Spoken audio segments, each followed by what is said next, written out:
the legalization of cannabis, you may have a slew of unanswered questions. So on today's show, joining us is Dr. Tanny Raz from the Apollo Cannabis Clinic. Are you finding that a lot of people are coming to asking questions? So the legalization that happened in October was actually recreational. It's been medically legal for quite some time now. Okay. So yes, a lot of people are just curious to know what's the difference and you know, what happens now, because they're so used to the medical market and the black market.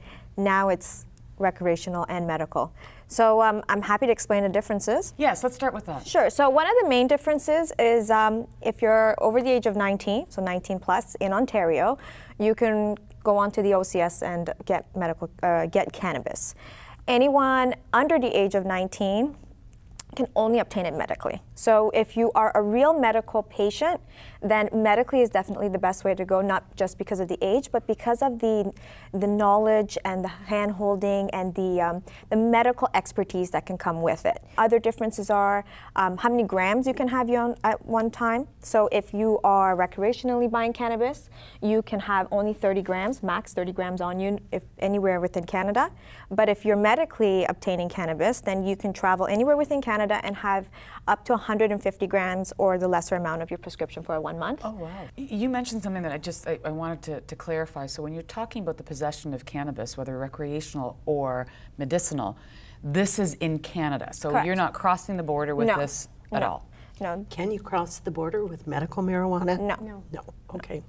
You bring up a good point. I mean, be very cognizant of it because, especially with us being a border city, you know, you might not even think about it cross the border. It's easy, yeah, for sure. And to make that mistake. That's scary because all it takes, like you could be out and about with your friend and someone says, let's go shopping in the States, and you don't even realize it, and you say, oh yeah, I've got my Nexus card in my wallet. You go across without realizing that you've got... It's happened, really, see? Yeah, it's funny because just coming to Windsor today, I have my Nexus card, I'm just like, let's go, and then I was like, oh, wait a second. Oh yeah, because you could end up getting yourselves in trouble because you have cannabis with you. Yes. And you didn't bring it on the show?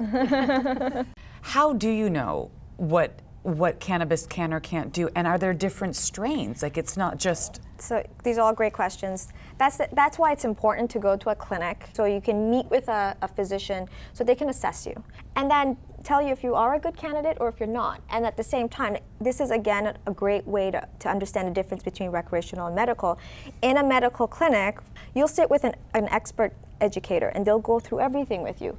Method of consumptions and the different availabilities and how they affect you, the different strains and what strain makes the most sense for your condition and what the doctor's prescription indicates. At the same time, how to titrate, because it's very personalized medicine. What may work for you may not work for you. So it's very, very specific based on condition, based on just a whole variety of different things. And you got to take all of that into consideration, which is why it's important to talk to someone. have that expert. Yeah.